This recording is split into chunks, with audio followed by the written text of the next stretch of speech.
Howdy there, everybody. Welcome back. Today is Skews Day, July 6th, 2021. I'm Trey Crowder, and that's Mark Agee. What's up, Mark? Nothing, Trey. Before we get started, I'm supposed to say happy birthday to producer Matt's mom, producer Matt, whose name is Marilyn, and he wants us to tell you that he'll call you after the show. So Yes, the that's very lovely important. Marilyn. Happy birthday to you. You raised a good boy. A good, sweet boy you've raised, Marilyn. Happy birthday to you. Um, as a present to us, Trey, let's talk. I know I told you a little about this. So you heard about the Mongols versus the Proud Boys, right? Only from you, but please elaborate. All right, so there are a bunch of right-wing militia marches all over the country over the weekend to celebrate July 4th, as you do. We saw some footage about Patriot Front tried marching through Philadelphia, and about 40 of those Nazi assholes got chased out by like 3 dudes. I think it was pretty funny watching them run down the street from like 3 guys, so that was really funny.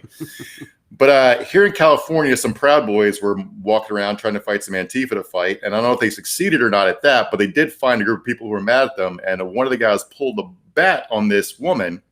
Now, his problem is she turned out to be the niece of an enforcer for the outlaw biker gang, the Mongols. So he put out basically a "it's on sight," buddy. That's like that classic plot point, in like Training Day and other movies where it turns out turns out this person is a somebody, it's connected. Classic misstep there by the Proud Boys. So yeah, they're on the hit list for the Mongols. I'm not normally into Mongol hit list as a general rule, but this one I can get behind. I look forward to these particular assaults. Yeah, I mean, to quote hopeful future friend of the show, rapper LP, you don't go around flipping a stranger's switch because you don't know what's behind it, right?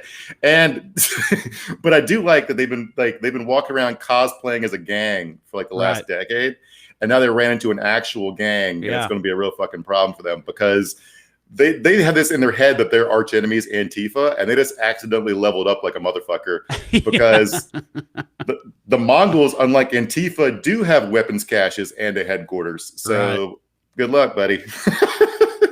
Yeah. Oh man, like I said, I look forward to this playing out. Hope you'll keep us updated on this Mongol rampage that hopefully they go on against the Proud Boys there. So let's get into it. With us, as always, is producer Matt. This is Weekly Skews. First, I need to quickly let you all know as a reminder, I'm going back on tour soon with Corey Forster and Drew Morgan, the Well-Read Comedy Tour.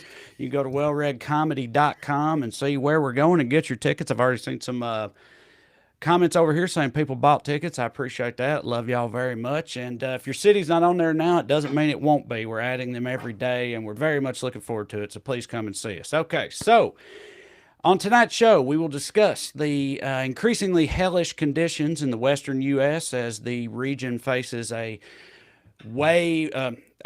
stream of record-breaking heat waves that are ravaging the area. Could this be related to climate change at large? Strategians say, nah, probably not. For that conversation, we will be joined by our guest tonight, the Strategic Campaigns Director for the United Farmworkers of America, Elizabeth Strater, which we're looking forward to. We've also got a couple Trump dates for you, the latest on his legal woes, his spellbinding brain prowess, and also his plans for the future. And also some other equally silly shit as well on tonight's Skews. But first, as always, we begin with the Daily Dumbass. Matt, graphic, please. Tonight's DD, the good people behind the new MAGA social media app GETTR for fundamentally misunderstanding the internet in seemingly every conceivable way. In case you missed it, a new pro-Trump app was launched over July 4th weekend, and they have faced a myriad of truly comical snafus, haven't they, Mark?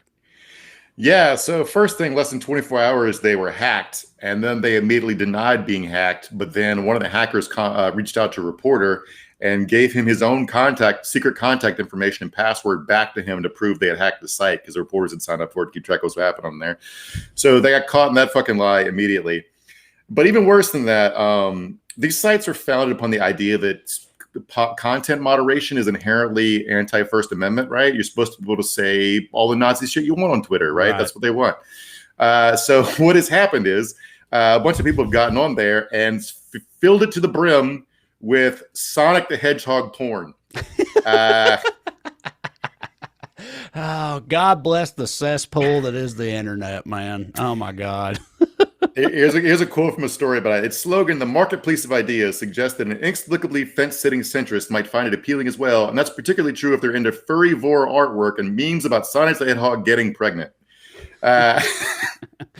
Yeah, pretty early on in the process, one of the primary users, QAnon guy Jordan Sather, who has previously suggested people drink bleach to cure the Rona, said he tweeted or GETTR'd, whatever they do on GETTR, he put it out there, said, "Shills are already hitting the QAnon hashtag on GETTR hard." I won't repost what I'm finding. Titties and bad words and stuff. So pretty upsetting, Mark. I got titties and bad words and stuff that people are throwing at him on the internet. Where can you go to be racist if not to, the internet without being Yeah. without having Sonic porn and titties and bad words and stuff foisted upon you? Yeah, all I want to do is find a nice, happy place to post World War II era anti-Semitic propaganda. Instead, I'm being inundated with, degenerate hentai, furry porn, leftist Sonic memes, and stock photos of pudgy aged men in their underwear. So this is which I haven't been able to decipher what GETTR is supposed to even be short for. It's GETTR. They left the last E out, but it's like get her, like it's an anti-Hillary Clinton website. Right? Is that what it? I was going to ask you that. Is that the general consensus on that's what it? Because dude, I'm fucking white trash redneck who came of age in the early 2000s. I cannot help but put the word "get her done" at the end of I heard "GETTR," and I can't help but put "done" after it. But apparently, the theory is that it's a Hillary Clinton thing. Get her, get her is what it's supposed to be. I guess. I guess those are my two guesses. They haven't said what it's about, but they've also made themselves the main current front in Chinese right-wing versus Communist Party info wars, because it turns out this website is being it's being funded by this Chinese expat billionaire who hates the Communist Party. These guys friends with Steve Bannon. And that's where they got their money from. So, but apparently GETTR existed as a Chinese propaganda site that the Chinese government didn't give a shit about. But then the minute they pivoted to English language propaganda, turns out the people behind that hack are apparently the Chinese Communist Party. So I thought these people hated the Chinese Communist Party, Mark. They're like, that's like enemy number one, isn't it? For sure, but it was a right-wing Chinese guy who funded it, and then the CCP hacked it, right? So they're using Steve Bannon and the Sonic meme people as like pawns in this Chinese propaganda war. So this is basically the place to be on the internet right now. Absolutely. Another thing that's been very popular in these early days of GETTR is people are, because it all just started, everybody's making their accounts at the same time. People are impersonating well-known conservative figures, because I don't know what kind of blue check situation they got going on, but apparently it's not that good. So like Brett Kavanaugh has a GETTR account, and I think maybe it is just him, but apparently the Brett Kavanaugh GETTR account is dedicated to enthusiastically sharing fetish images of a massive Sonic the Hedgehog treading on a hapless fursona. So it's like Sonic the Hedgehog sexually mooshing a fox with his feet or whatever, and that's Supreme Court Justice Brett Kavanaugh. So I guess they forgot to block out Brett Kavanaugh. So they did try to block out major usernames. Like you try to sign up as real Donald Trump, you can't do it. That username's claimed, even though Trump is, because Jason Miller's whole profit motive was to get Trump on this website so people would sign up for it. But Trump immediately told him to fuck off because he's going to start his own thing. So this website's already basically underwater and never going to make it. But they did try to start doing content moderation, which is the whole point of these websites is to be a bastion of free speech. Right. But a bunch of the leftist users are getting kicked off for filing claims that furry porn is protected under the First Amendment. So everyone's fucking stupid here. Furry porn is not protected by the First Amendment on private social media network, by the way. We can get around this. So yeah. So, all right, our first honorable mention, you said everybody's stupid here. You know who isn't stupid, guys? Former President Donald J. Trump. Not stupid at all. In case you've forgotten, He had exceptional marks on the highest brain test in the land. To hear him say it, I believe we have a clip. Matt, play it. Still doing this. Ronnie, would you mind giving Joe a cognitive test? President Sippy Cup, I don't know how well he's going to do, but anyway, I won't get you in trouble with these comments. One, and we aced it. I think I can say that I aced it. Did he get one? He didn't get one question wrong, did he? 30 out of 30. Yeah. Wow. And they did get a little more difficult after you got by 15, I would say. But I heard the. So right after that, right there where it cut off, right after that, even Sean Hannity goes, yeah, I heard the first 3 questions on this test were like, is this a giraffe or an elephant? You know, so it's like even Hannity is noting how insanely simple this test is. But Trump did say, hey, after 15, Mark, it got pretty complicated. I guess that's when he got into the cameraman, journalist, you know, shit. Yeah. Well, later in the test is when he would have started sundowning. So I'm assuming that's what might have been the problem. But the Ronnie he was talking to, by the way, is Ronnie Jackson. You might remember was the White House doctor who said he was like 6'7" and 210 pounds or whatever. Yeah. and is now he got after he quit the White House to run for Congress as a Republican, and the report came out that he was apparently drunken on pills on duty all day at the White House. So no. That's the guy who gave him the cognitive test. But in case you're wondering if his brain still works well enough to drag the country to hell again, this is from the same interview. Ask, where are you in the process of, or let me ask you this without giving the answer what the answer is, have you made up your mind? yes.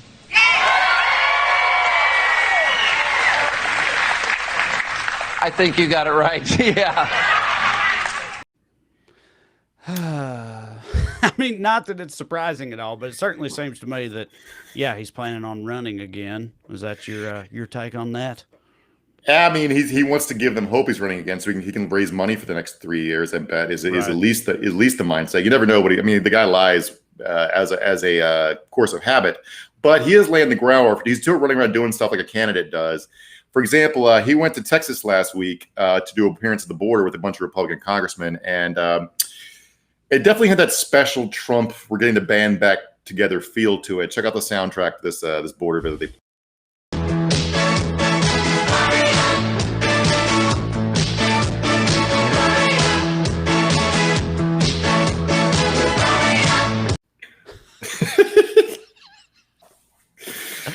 This is the vanguard of like the idea of like toxic American masculinity, and he always plays this like disco.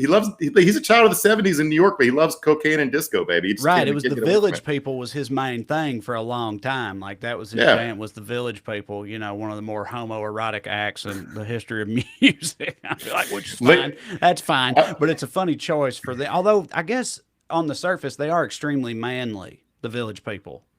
Yeah, you know what I mean. They're very manly. Construction worker, cop. You know, Indian. Right? There's an Indian in there. So you know, warrior. You can get it. He's the manliest president we've ever had. So it makes sense.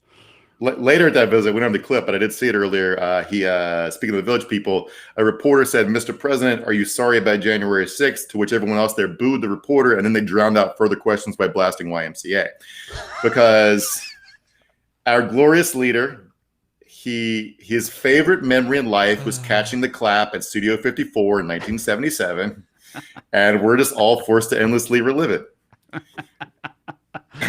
Oh my God, dude! What a fucking hellish existence we lead. You know, the former president being asked about an actual coup attempt, and that's what happens. It gets drowned out by YMCA.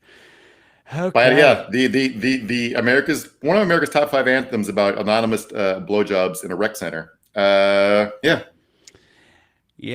These people have faith in him.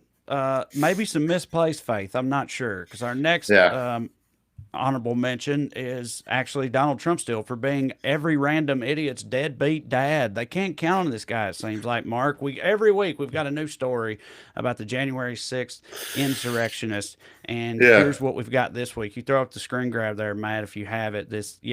So After he was taken into custody Monday in Texas, Jerlina, one of these people, posted a video online in which he called himself a political prisoner. On the video, which has since been taken down, Jerlina said, quote, "Donald Trump, please pay for my legal fees because this all happened because of you, and I did nothing wrong." There you have it. Yeah. This is literally what they think. Like, we've laughed so much at how much they've self-incriminated this whole time. But like, this is why, I think, because in their heads, they're like, well, I did the right thing, and I did the right thing because my president told me to do that thing. So Yeah. what's going on here? I mean, they really do think that I was just following orders is like kind of get them off here. But I was just watching earlier, the New York Times did it's like a 40-minute documentary they released last week called A Day of Rage, where they combined a bunch of different radio transmissions and they got a bunch of like, what do you call it? The police cameras, I'm blanking right now. The Body cams? Yeah, they got a bunch of body cam footage and gathered all the public, all the like ProPublica and Bellingcat were compiling like open source stuff off Gab and all these different social media networks, and they pieced it all together into a narrative. And it's like, it's wild to watch because these guys, there's way more footage than you think of people walking to the Capitol, leaving Trump's speech, going, "Let's go storm the Capitol. Let's go." There's like 100 different guys say, "Let's go to storm the Capitol." And now they're going to say they just went in there, walked around. When they used like, that seems like a pretty clear declaration of intent. Storm doesn't have not violent implications, right? It's like storming the Bastille, storming Normandy Beach. But these guys, peaceful protesters don't tend to storm things. You don't storm things peacefully, generally speaking.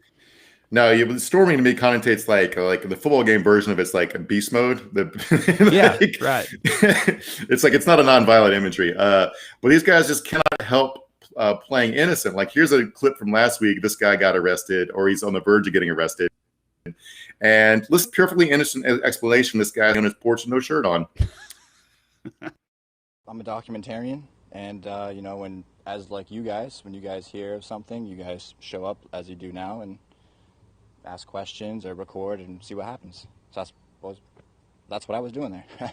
So there are photos of you reportedly kind of stomping on camera equipment and stuff. Is that you in that picture the FBI is putting out? I would not like to comment on that at this time, but I'm working everything out with the courts and whatnot, and that's that.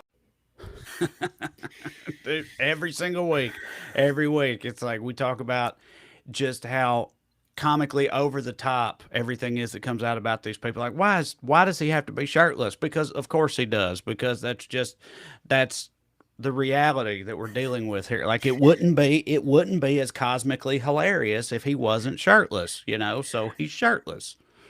Yeah, and it's like I'm just a documentarian. Was that you stomping on a camera? Well, yeah, that's just a little friendly competition with my fellow documentarians. I'm about to say, dude, I'm a documentarian in response to pictures of him stomping camera, like destroying video equipment. He's like, well, yeah, I'm a documentarian, and he has no shirt on. It just never ends with this story. It's unreal. You'll be shocked to learn this guy doesn't have a lawyer yet. The guy went on TV talking about the crimes he did. At least he was smart enough to decline to confirm whether that was him in those pictures. So that's a little bit smart. Because I'm gonna just reiterate this, guys: get a lawyer. Don't talk to cops. Cop comes pretend to be your friend. Law and Order should have taught us that at least. Dude, I know it's it's literally just the tone of someone's voice, and also this is a hell of a thing for me to say as someone with a Southern accent, but it's like, I'm always shocked by how, if you remove context and you just listen to this guy speaking, how relatively not a dipshit he sounds like. Do you know, like, to me, these people are so stupid, it seems like, based on their actions, that I expect them to barely be able to string a sentence together. Do you know what I mean? Like, that's how dumb I would think they would be. And then you hear this guy talk, and it's just like, he just sounds like a regular guy, which I think is more frightening. Like, it's wild how dumb regular people be. I mean, a lot of these people, like one of them was like ran her own aerospace company. Right, and I stuff. know. Yeah, like, they took private jets to do this shit. Yeah, like I think they got gassed up on their own supply. adrenaline was running high, and being white's a hell of a drug. Like, it just doesn't Yeah. occur to you that you could go to prison for shit. It just it's like what I'm doing is okay because there's a lot of us and we're all white and the cops are white and yada yada yada. It's going to work itself out. Yeah. And for the record, I'm not saying that like, oh, stupid people do this type of thing. I'm saying in my head, it's like anyone who would do the type of shit that we've outlined that these people have done, I would think would have to be stupid. And apparently not all of them are. And that's wild to me. Well, the particular variety of stupid, getting back to being a white's a hell of a drug, is the guy talking to reporters and making more footage that is going to be used against him in court, probably. Yeah. Like, it's like judges don't look kindly on when you don't show contrition, right? So when it comes down for his bail hearing, it's the prosecutor's going to say, not only is he not sorry, he was still lying about what he was doing there. So it's, Yeah. Yeah. All right. Which one? What do you want to do now, Mark? Which one? Because I want to talk a little bit about the heat wave and stuff before we can go to the heat wave. Yeah, let's go to the heat wave. You want to go there now? Okay. Yeah. So you guys, our guest tonight is going to be talking to labor issues related to the heat wave and climate change and so forth. But before we get to that, let's talk about the heat wave itself, because you might have heard some stuff about what is happening in the Pacific Northwest last week, but it's crazy. The numbers are insane. Like Portland's average high temperature of this period was 112 degrees, the hottest 3-day period on record by an astonishing 6 degrees. Seattle had all back-to-back days that set all-time heat records, 108 on June 28th, after reaching 104 the day prior. In the previous 126 years, Seattle only hit 100 degrees 3 times, but it reached that mark in 3 consecutive days this June. They were like Canada was hotter than Vegas. This shit's just fucking insane. There's no precedent for it. A lot of people in this area have lived there their whole lives. They don't have like we're from the South. It's like everybody grows up with an air conditioner, hopefully, or most people do. But it's like when the South gets hit by a big snowstorm or something, and it's a catastrophe, and it's like, well, yeah, but we don't have the infrastructure for that because we don't ever have to deal with that type of thing. It's sort of like that in reverse in the Pacific Northwest when it comes to a massive heat wave like this. Like, they're not set up to handle this type of shit. A lot of people don't even have an air conditioner or whatever because this almost never happens, So I mean, it's really fucking bad. Yeah, I mean, 100. Like, I happened to be in Spokane this weekend for a wedding, and it was back down in the 90s, and that was still pretty brutally hot. Because I didn't know this, because I guess I'd never been that far north, but the sun doesn't set in Spokane till like 10 p.m. Yeah, right. So there's no escape from the sun, basically. Yeah. Producer Matt says, fun fact: 44% of the Seattle metro area has AC. So I mean, yeah, there you go. I mean, wow. The majority of people don't. And dude, fucking 110 degrees. Like, it gets up to 110 degrees here in Burbank in the Valley in Southern California in the summertime. And, it's a dry heat, but it's hot as fuck. And dealing with that with no air conditioner or whatever, especially if you think about old people and shit like that, I literally don't know how people do it. And I mean, some of them don't. People have died. So far, hundreds of people have died in the last week's heat wave. And here's the thing: another one's about to hit. Like, it's like they're having another wave of this rolling into the Northwest. It's supposed to start in like a day or two. Ortla, our guest, just dropped in the chat that the Oregon's governor just announced emergency heat protections for going forward. And by the way, these death numbers don't, like, the fires come later. The fires come after the heat wave, after all the drying's done, right? So, like, that's going to be a lot more damage and death and destruction.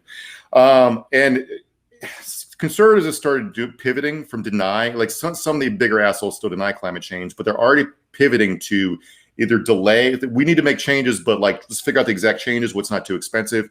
And then here's this Dennis Prager runs this giant conservative propaganda site. It also funds some Charlie Kirk bullshit and stuff like that. Here's him today saying probably one of the dumbest things I've ever heard in my entire life. And pure nihilism. If there's one piece I'd like you to read from the year 2021, it's Bjorn Lomborg's piece that just came out in the LA Times, amazingly. No, USA Today, amazingly. And how so many fewer people are dying because of climate than ever before. Because the great killer is cold, not heat. So global warming has actually been saving lives. But the left doesn't care about saving lives. All right. Yeah, first of all, after that, he then said the left doesn't care about this because of the I'm paraphrasing, but it's something like because of the meaningless existence that all godless people live. Essentially, is what he says. Like, they don't give a fuck about this because they don't believe in our Lord and Savior Jesus Christ, and that's why they don't care about the fact that global warming is saving lives. He says. I mean, personally, my existence is meaningless, but you have kids, right? So, Right, yeah. But like, it's insanely Democrats are being hates. Like, first of all, let me backtrack. Why that's dumb? Like, sure, people freeze to death, but we're talking about massive disruptions in global food supply chain. Yeah. Like, you cannot just move north and start growing grapefruits. Right. It's not just British that Columbia. it's a little hotter in place. Yes. Like, that's not what climate change is. It's so much fucking more than that. Yeah, fish are dying, and then completely.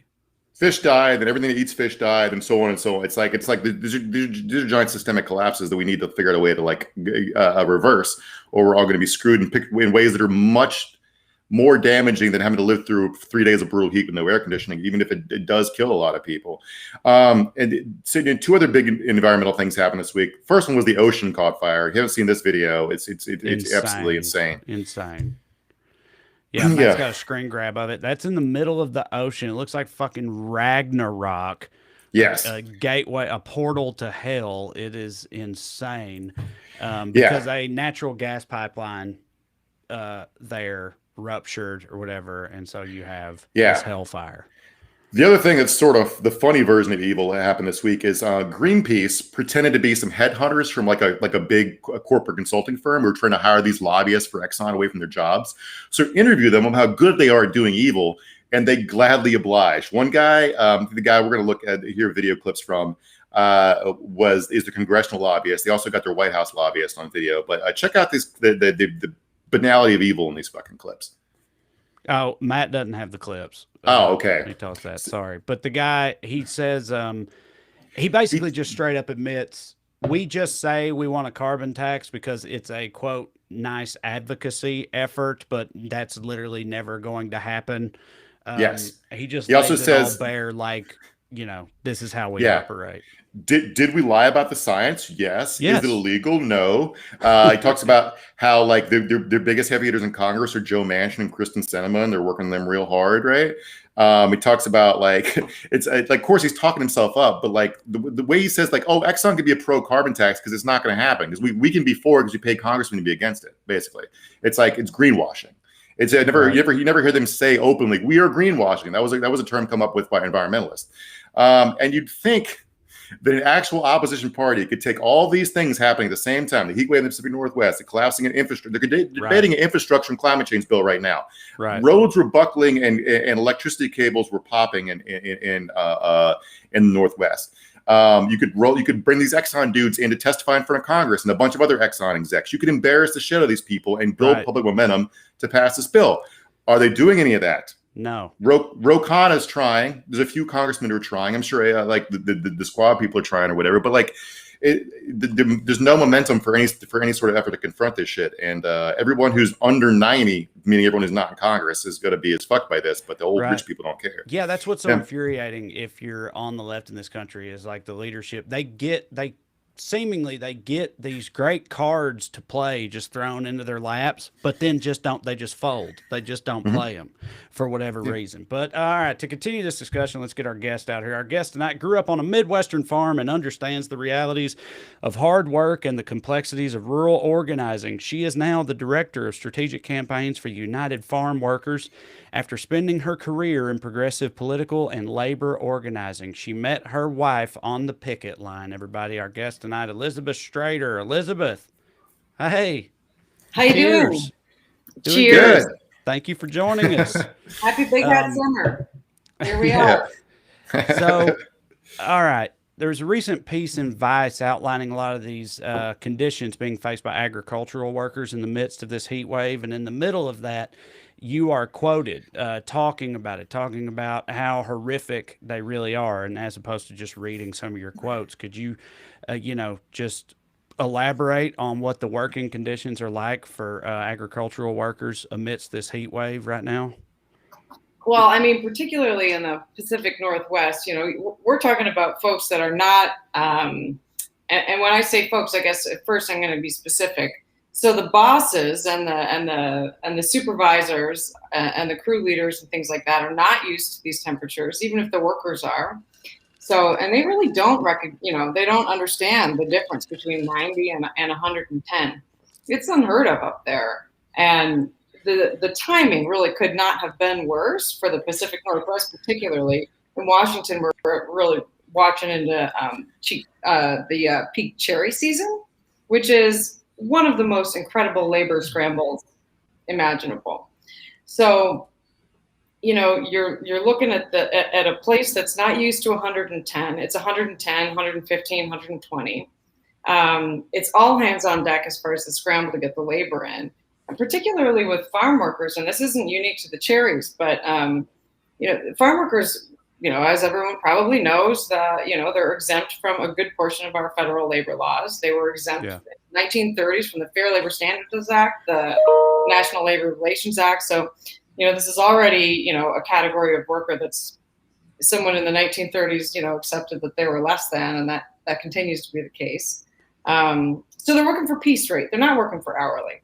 They're working for piece rate, which means that they've got just, an incredible pressure to place to keep working as quickly as they can, not to take breaks, not to take, adequate hydration. And it's really hard to stay hydrated, even if you're trying at those temperatures.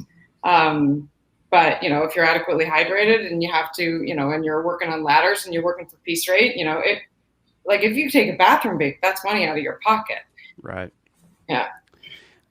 So you said it's all hands on deck because it's peak cherry season, and also they're exempt from all these labor standards, which means specifically that there are people up here.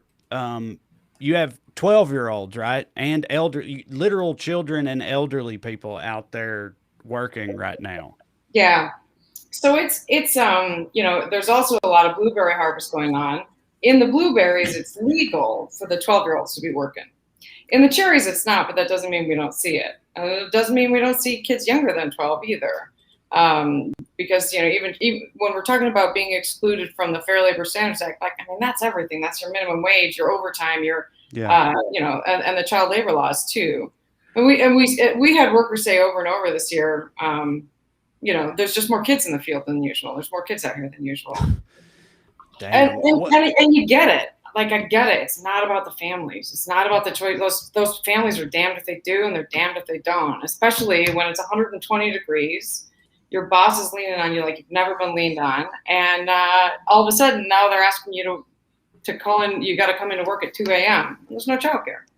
Yeah, So, I feel like a lot of people, me included, we talk about like child labor and sweatshops or that type of thing. You think about other countries. They're over there making iPhones or whatever, and people don't think about 12-year-olds picking cherries in 110-degree heat in this country. I have a son who's about to turn 10 soon, and it's insane to me thinking about him waking up at 4 a.m. and going out there and picking cherries in that level of heat. And it's really dangerous, obviously, right? And like we mentioned earlier, like people are literally dying, do you have any kind of numbers on that, or like how bad is this? It's really tough to get your mind around the fact that people are, there have not been any reports formally reported to LNI and Labor and Industries in Washington State for heat illness or for heat related fatalities, and 0 is a number that I am deeply suspicious of. Truly. And you mentioned a little bit earlier, just in the last, just today, this afternoon, Oregon, the Oregon governor announced, she's ordering Oregon OSHA to take emergency action and enter into rulemaking, which is your worker protection rules, the health and safety rules. They're binding enforceable laws that set out what an employer has to do. But I mean, we've been screaming for this for so long. And in Oregon, you know, at least one worker in our community was killed by the heat in a nursery. He was irrigating shade trees and wow. died from a lack of shade. Yeah, that's a horrific irony right there. Yeah. Well, thoughts. Yeah, I like. There's that old quote, you know, Martin Luther King quote: "The arc of history's long, but it bends towards justice." And like, we have this general idea that things are getting better, but like labor law wise, it's kind of not. The last few decades have been like trending consistently worse. Or that's just my takeaway? Is that how you guys feel in the front lines of labor organizing? I think that there's a lot of righteous fights being fought. I think that there are, you know, the people that are the most vulnerable. The progress is always going to be slowest for them. You know, but just thinking about, you know, it took us however many decades fighting in California to get any kind of heat protection standard for farm workers. Now we have bills introduced in both the House and the Senate for a federal heat protection, which is what we really need. Because when workers especially are migrant, you move from state to state, the rules are different. Sometimes they're living in Arizona and being transported across the state line to work in California. It's not good enough to have one state. First of all, it's exhausting. But you know, secondly, you really can't educate and empower workers to stand up for their rights if it changes every time they cross the state line. So we need that federal standard. We've got it in California now, and real bare basics. We're talking bare basics. These rules that we set up, you know, when we sort of have really demanded a bare minimum, and that bare minimum is based on what the military has determined is the bare minimum to keep soldiers alive in extreme situations. That's really it. Cool water, breaks, shade to take the break in. And there's opposition. Obviously there's opposition to that. And is that all? I mean, I'm assuming, as with everything, that's profit motivated, because all of that means less money for them. We got Farm Bureau saying, "Oh, it's nanny state. This isn't a work site issue. You're just trying to make everybody like take a break when they're out in the heat. This shouldn't be a workplace thing. Why should that be our job? They should know when they should take a break, you know." And yeah, so. I worked construction when I was in college, and I remember it was like being like 98 in Virginia and because there's not shade because you're cutting down trees and moving dirt, right? So like I'm covered in dirt and almost dead at the end of the day, and I'm 19, right? And I'm only have to do that for like 2 months. I just can't like imagine the misery. It's just like, God, it sounds rough. And we're calling for these rules for all outdoor workers. We're not trying to single out agriculture on this. Anybody who's working outside in the heat and in the sun, you know, exposed to the elements, should have these protections. I did talk to one kid. Actually, he's also 19. He you know, I checked in with him. He used to work at the same nursery, you know, where the worker was killed in Oregon, and he now works as an excavator. And he said, "I just can't believe. I mean, I'm not saying it's not really brutal, hard work still, but I just don't feel like I'm totally treated not like a human, like I am when I was working in the farm, in the fields. It feels different." He's like, "I don't know why that is, but it does." Wow. Yeah. Mark, you want to get into that Supreme Court case? I don't want to put you on, like, there's a big case came down a couple weeks ago that is directly sort of about related to your organization, Cedar Point Nursery versus a seed. I know you're not legal affairs or whatever, so if you I just wondered if you had any sort of takeaway. If you guys don't know, basically what they found is like California farm worker labor organizers cannot go on to properties anymore to inform people about their rights not organized. And they were, I guess the law said, the organization, one of the co-founders was Cesar Chavez. If you can correct me if I'm wrong about that, but he fought for this law that basically for 3 hours a day, 120 days a year, your organization can go in and tell people what their rights are and how to join the farm workers union. It was something like that, right? And the Supreme Court just said I won't go through the bullshit legal reasoning. There's an episode of 5-4 Pod, which is a good legal podcast that broke it down, but it's totally batshit reasoning just to get rid of the law because it's unfair to employers, I guess, for that to happen. Do you guys feel like it's going to be a big setback for you, or is it just something, another front to fight on? It's funny. They didn't just determine that we can't do it. They determined that it's a taking, that it constitutes a taking, that we're actually financially taking something away from them by accessing the property. And we didn't expect. Once we knew that this was going to be tried, and we knew what the court looked like. We're pragmatic and reasonable people. We knew that it was just a matter of how bad we were going to lose. But I'll tell you, I was ready for it, but it was still a gut punch reading that reading. That ruling, because not only did it constitute a taking, how are we financially harming them? Unless it means that it's considered a taking to have any action that results in you having to pay your workers a higher wage, or But the language in the ruling was super racist too. It was just really invasion. There's people going to be invading and overrunning our properties and things like that, and it was really narrow to begin with. We didn't actually, in the several years previous to 2020, we used it very infrequently, a few times a year maybe. In 2020, we used a little bit more because we were actually really, between the heat and the pandemic and the wildfire smoke, we were really, really terrified about the quality of life that these people were having and if the working conditions were going to kill them. But, it's funny because we've always, progress is always slowest for the people that are the most vulnerable. This is just one more example. We do have tools that we didn't have 20 years ago.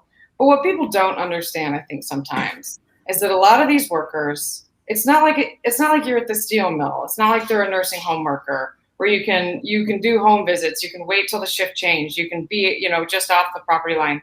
These are workers that are living on their employer's property. They are working on their employer's property, and they are being transported from place to place in employer vehicles. These are people that are almost entirely working in pretty significant isolation. So it really isn't a matter of, waiting for the shift change and then you're going to follow them out once they leave the parking lot. It's not like that in some of these work sites. And, at the end of the day, we'll just keep doing what we're doing. And we've never been a business model union. We've always been in that place between a movement and a union. So, si se puede, right?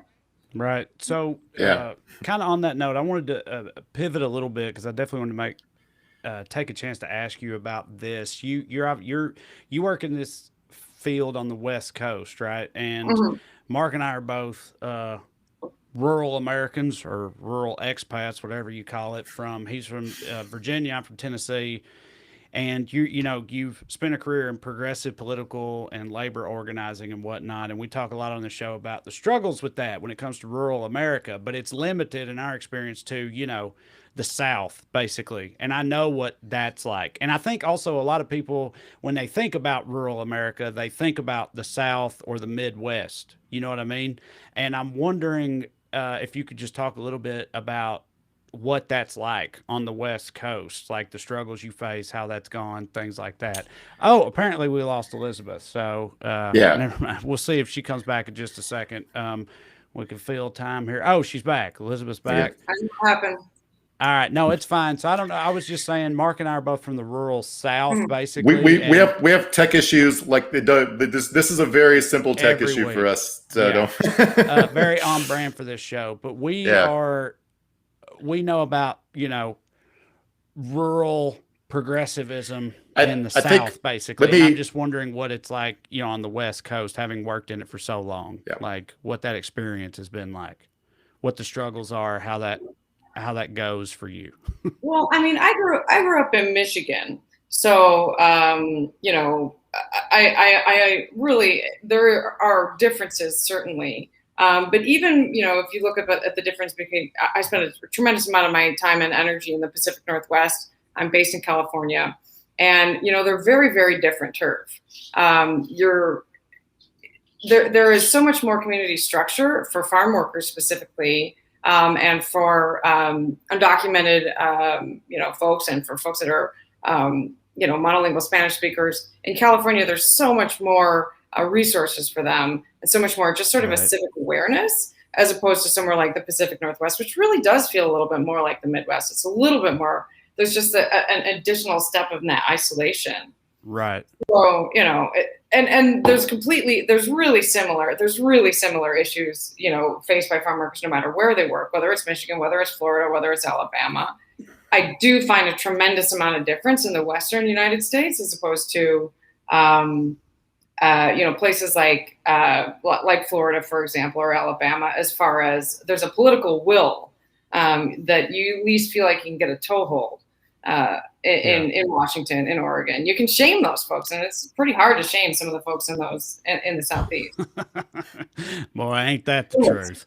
I remember a few years back, Alabama, I mean, hell, this has probably been like 10 years ago now. Alabama passed some like really stringent new anti-immigration laws. And then that year in the harvest season, that year they had like record-breaking losses in their crops and stuff, just like catastrophic effects because they couldn't get other Alabamans, whatever, to do those jobs, Yeah. But yeah. I mean, all of this sort of exploitation of farm workers, we don't need to be coy about it. First of all, this shit's intentional. As much as they can get people to turn on each other and turn, fight against each other, we're gonna, it's just another tool to uphold white supremacy. But their documentation, farm workers' documentation says that is at the intersection of every single other harm that they're more vulnerable to. And we've worked really hard with United Farmworkers and a number of our allies. We've come together. The bill's already passed it's already passed the House. We're waiting for a little bit more courage in the Senate. But it's called the Farm Workforce Modernization Act. There's really tough compromises behind this bill, but at the end of the day, what it creates is it would immediately create an accelerated path to immediate legal status and a path to citizenship for farm workers that are here undocumented right now and their families. Did we have to make a lot of compromises on that bill? Yes. But not a whole lot of people passed a bill that was signed by both Devin Nunes and AOC last year. So. For sure. Well, sort of on that note, before we get out of here, just anything else that you would like people to know in terms of, raising awareness, or also how people can help, how they could support the cause and that type of thing? If you want to know a whole lot more about what it looks like to feed this country, you can, you'll find us on our social media channels. We're on Instagram, we're on Facebook, we're especially on Twitter. Our hashtag that we use with any of these sort of visual humanization, show you what that labor looks like, is hashtag we feed you. Hashtag we feed you. So if people want to donate, how do you go about that?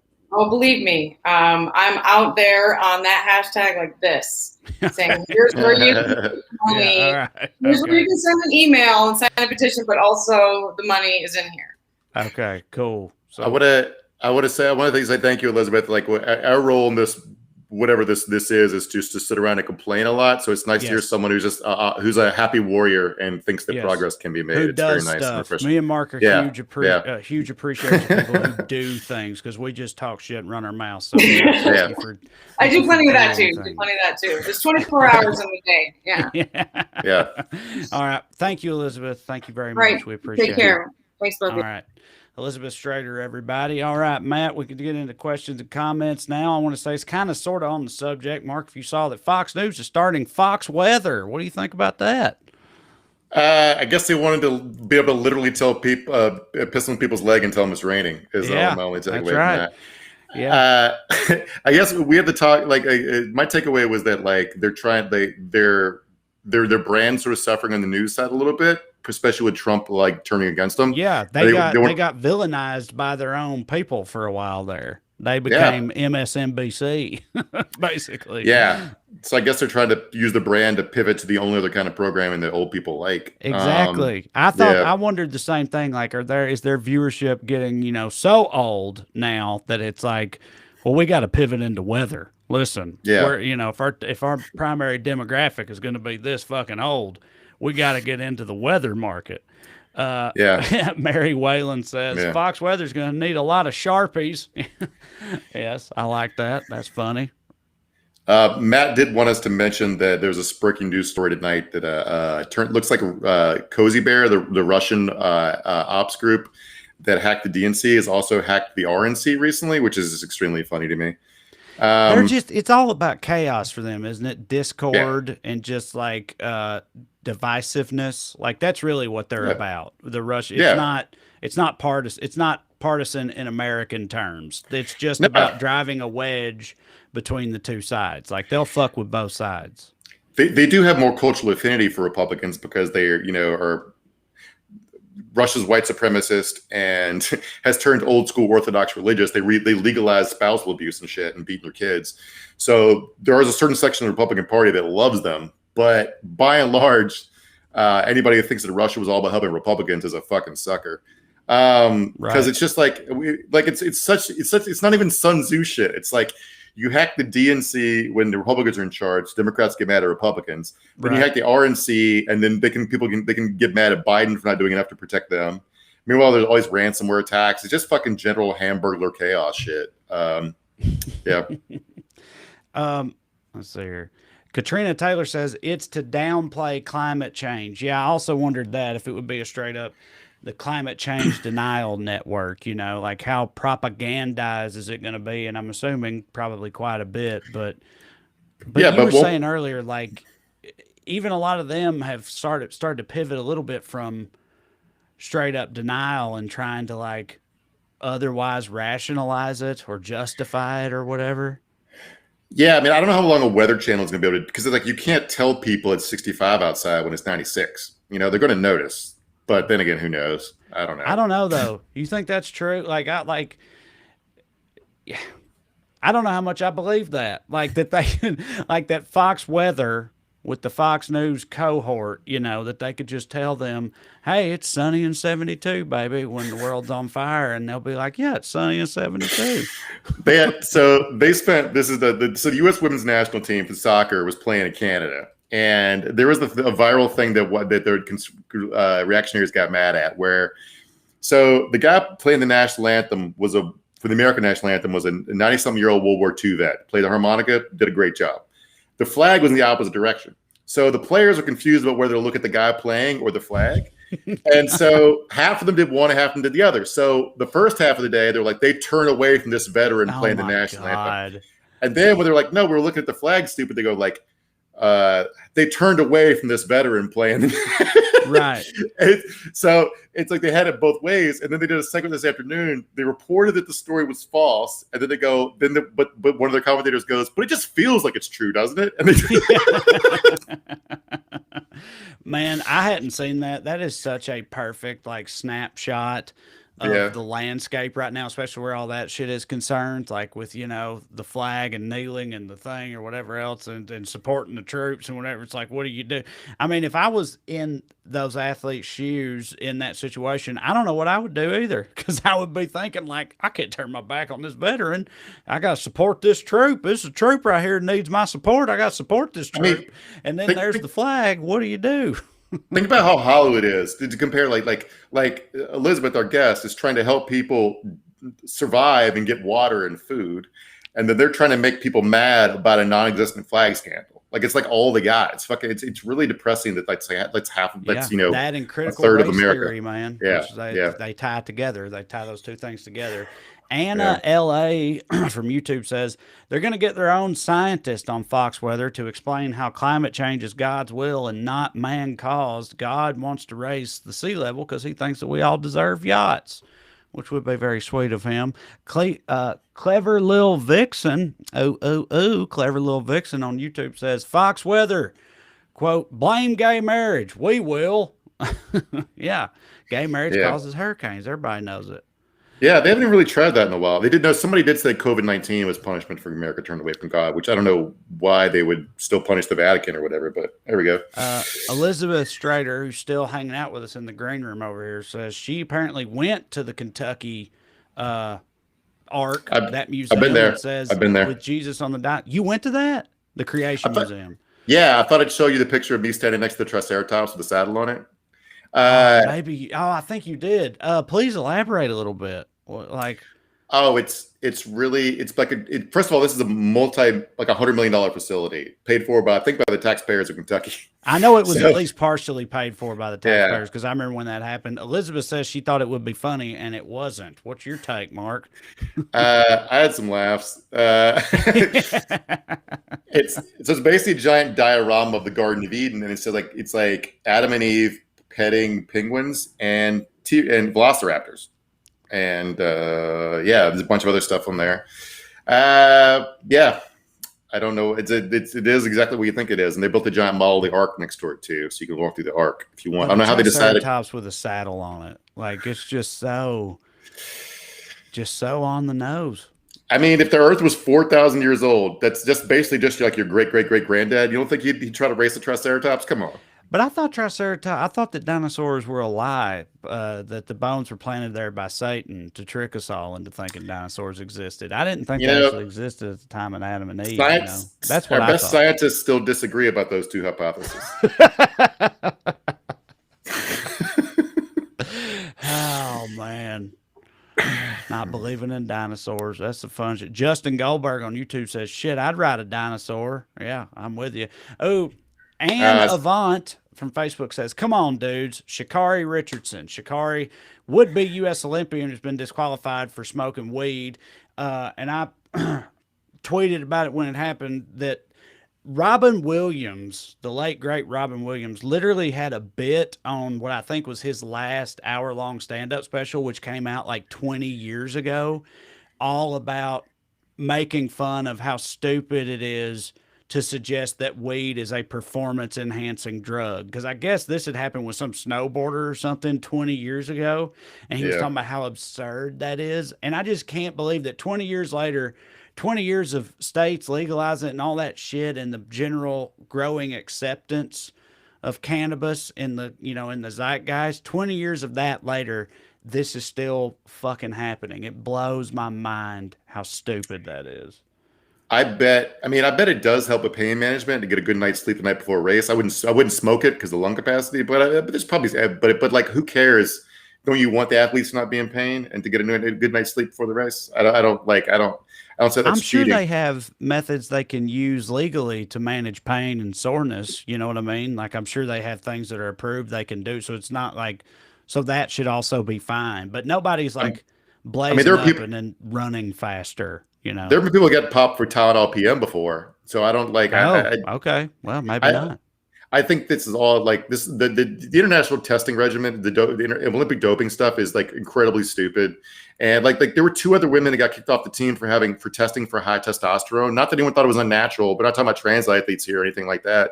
They just like women who were having a high testosterone level as an athlete. There's a word. One of the words for that is having a God-given talent. I was about to say, are you like so serious? So like you're